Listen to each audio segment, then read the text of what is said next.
अस्सलाम वालेकुम dear students and welcome to IT series tutor channel. Students, आज के इस लेक्चर में हम थर्ड नॉर्मल फॉर्म को स्टडी करेंगे और इस लेक्चर के बाद आप ये अंडरस्टैंड करेंगे कि थर्ड नॉर्मल फॉर्म क्या होती है और इसे अचीव किस तरीके से किया जाता है। स्टूडेंट्स, थर्ड नॉर्मल फॉर्म के लिए हमारे पास जो दो कंडीशंस हैं जिन पर हमारे रिलेशन को पूरा उतरना जरूरी है, उनमें पहली कंडीशन ये है कि हमारा रिलेशन सेकंड नॉर्मल फॉर्म में हो, यानी उसमें कोई भी पार्शियल डिपेंडेंसी ना हो। और हमने लास्ट लेक्चर्स में ये भी स्टडी किया था कि कोई भी रिलेशन सेकंड नॉर्मल फॉर्म में तब होता है जब वो फर्स्ट नॉर्मल फॉर्म में भी हो, और फर्स्ट नॉर्मल फॉर्म में हम रिपीटिंग ग्रुप्स रिमूव करते हैं। सो थर्ड नॉर्मल फॉर्म के लिए हमारी एक्चुअल कंडीशन ये बनती है कि ना तो हमारे रिलेशन में कोई रिपीटिंग ग्रुप हो, ना ही पार्शियल डिपेंडेंसी हो, यानी हमारा रिलेशन सेकंड नॉर्मल फॉर्म में हो। थर्ड नॉर्मल फॉर्म के लिए सेकंड कंडीशन ये है कि हमारे रिलेशन में कोई ट्रांजिटिव डिपेंडेंसी ना हो। ट्रांजिटिव डिपेंडेंसी हम लास्ट लेक्चर में डिस्कस कर चुके हैं कि हमारा कोई भी नॉन की एट्रीब्यूट किसी दूसरे नॉन की एट्रीब्यूट पर फंक्शनली डिपेंडेंट ना हो। तो हम इस थर्ड नॉर्मल फॉर्म को कैसे अचीव करेंगे? ऑब्वियसली हम वो तमाम के तमाम एट्रीब्यूट या डिपेंडेंसीज इसमें से रिमूव करेंगे जो ट्रांजिटिव होंगी, यानी वो नॉन की एट्रीब्यूट्स जो नॉन की एट्रीब्यूट्स के ऊपर डिपेंड कर रहे हो, हम उन्हें इस टेबल में से रिमूव कर देंगे और उन्हें नए टेबल या नए रिलेशन के अंदर प्लेस करेंगे और बाद में फिर इनका लिंक आपस में क्रिएट कर दिया जाएगा। एग्जाम्पल से हम समझते हैं थर्ड नॉर्मल फॉर्म को। फर्ज करें हमारे पास सेल्स का एक रिलेशन है जिसमें कस्टमर आईडी है, नेम है, सेल्समैन है और रीजन है, और कस्टमर आईडी हमारे पास प्राइमरी की है। अब अगर कस्टमर आईडी प्राइमरी की है तो इन तमाम के तमाम एट्रीब्यूट्स को इस कस्टमर आईडी पर डिपेंड करना चाहिए, यानी कस्टमर आईडी इन तमाम का डिटरमिनेंट हो। अगर हम इस टेबल का डेटा देखते हैं तो एक चीज आप नोट कीजिएगा कि इसमें कस्टमर आईडी 10, 20, 30, 40, 50, 60 चुके प्राइमरी की है, इसलिए कोई रेपिटेशन नहीं है। नेम चुके की नहीं है, इसलिए इसके अंदर रेपिटेशन भी हो सकती है। सेल्समैन और रीजन के दरमियान एक लिंक आप देख सकते हैं कि जब भी साउथ रीजन आता है तो हमारे पास जो सेल्समैन है उसका नाम अहमद आता है। जब दोबारा यही साउथ रीजन का रिकॉर्ड आया तो हमारे पास सेल्समैन का नाम अहमद ही है, यानी रीजन के लिए हमारा सेल्समैन फिक्स है या सेल्समैन के लिए हमारा रीजन फिक्स है। अब यहाँ ये चीज भी एविडेंट है कि ना तो हमारा सेल्समैन प्राइमरी की है, ना प्राइमरी की का पार्ट है, और रीजन भी ना तो प्राइमरी की है ना ही प्राइमरी की का पार्ट है, यानी ये दोनों एट्रीब्यूट्स हमारे पास नॉन की एट्रीब्यूट्स है। इनकी डिपेंडेंसीज को हम डिस्कस कर लेते हैं।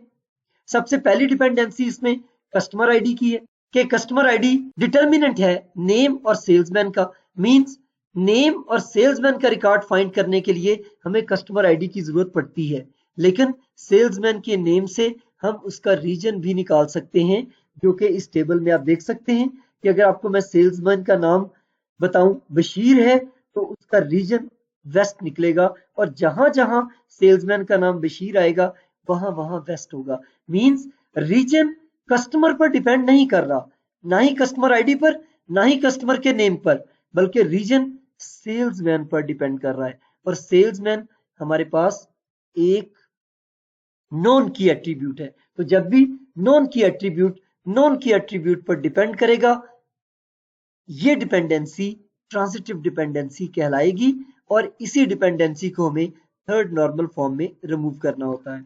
यहां आप ये भी देख लें कि जो हमारा रिलेशन है ये सेकंड नॉर्मल फॉर्म में भी है। उसकी क्या रीजन है? हमारी जो की है वो कंपोजिट है ही नहीं, तो जब हमारी की कंपोजिट नहीं है तो की का पार्ट भी नहीं बन सकता और पार्शियल डिपेंडेंसी भी नहीं आ सकती। ये रिलेशन फर्स्ट नॉर्मल फॉर्म में भी है क्योंकि आपको किसी रिकॉर्ड में डुप्लीकेट वैल्यू, कोई मल्टी वैल्यूड एट्रीब्यूट, कोई रिपीटिंग ग्रुप नजर नहीं आ रहा। तो अब हम इस डिपेंडेंसी की वजह से, यानी ट्रांजिटिव डिपेंडेंसी की वजह से आने वाले जो प्रॉब्लम्स हैं उन प्रॉब्लम्स को देखते हैं। हमारे पास वही तीनों प्रॉब्लम्स जो डिपेंडेंसी की वजह से होते हैं, उनमें हमारे पास इंसर्शन एनॉमली है, डिलीशन एनॉमली है और मॉडिफिकेशन एनॉमली है। ये तीनों एनॉमलीज को हम एक शॉर्ट से स्पैन में डिस्कस कर लेते हैं। ये देखिए, सबसे पहले हम इंसर्शन एनॉमली की बात करते हैं। फर्ज करें कि हमने एक नया रीजन या रीजन के अंदर एक नया सेल्समैन हायर किया हो। जैसे हमारे पास साउथ का जो रीजन है इसमें ज्यादा सेल हो रही है तो हम वहां पर सेल्समैन 1 से 2 करना चाह रहे हैं। तो जैसे ही मुझे सेल्समैन का रिकॉर्ड इसमें डालना पड़ेगा, लेट्स सपोज हमने सेल्समैन अख्तर को हायर किया है, हम अख्तर और साउथ का रिकॉर्ड नहीं डाल सकते जब तक इस रीजन में हमारे पास कस्टमर मौजूद ना हो। और उसकी रीजन कि कस्टमर आईडी प्राइमरी की है। तो कस्टमर होगा अगर उस रीजन में तो हम उसका एक नया सेल्समैन ऐड कर सकेंगे, वरना हम एक नए सेल्समैन का रिकॉर्ड ही इस टेबल में इंसर्ट नहीं कर सकते। This is what you call insertion anomaly. इसी तरह हमारे पास डिलीशन एनोमली भी है और अपडेशन एनोमली भी है। ये तीनों प्रॉब्लम्स किस वजह से आ रहे हैं? क्योंकि हमारे पास यहाँ ट्रांजिटिव डिपेंडेंसी है। अब इसका फिर सोल्यूशन क्या होगा? Obviously it's a simple solution. हम इस ट्रांजिटिव डिपेंडेंसी को रिमूव कर देते हैं। और जब हम ट्रांजिटिव डिपेंडेंसी को रिमूव करेंगे तो जहां जहां ट्रांजिटिव डिपेंडेंसी होगी उसके लिए हम सेपरेट टेबल या रिलेशन क्रिएट करते चले जाएंगे।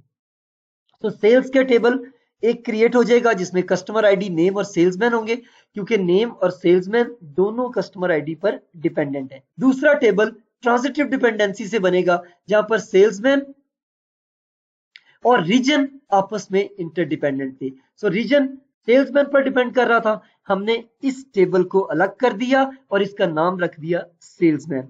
अब जब रिकॉर्ड भी हमारा इन दोनों टेबल्स में स्प्लिट होगा तो सेल्स के टेबल में ये रिकॉर्ड रह जाएगा और सेल्समैन के टेबल में सिर्फ और सिर्फ सेल्समैन का रिकॉर्ड रह जाएगा और रीजन्स का रिकॉर्ड रह जाएगा। यहां पर हमारे पास सेल्समैन को प्राइमरी की बना दिया गया ताकि डुप्लीकेशन ऑफ डेटा खत्म हो जाए, और यही सेल्समैन एज ए फॉरेन की हमने सेल्स के टेबल में भी डाल दिया ताकि इन दोनों रिलेशन का आपस में रिलेशनशिप भी ब्रेक ना हो।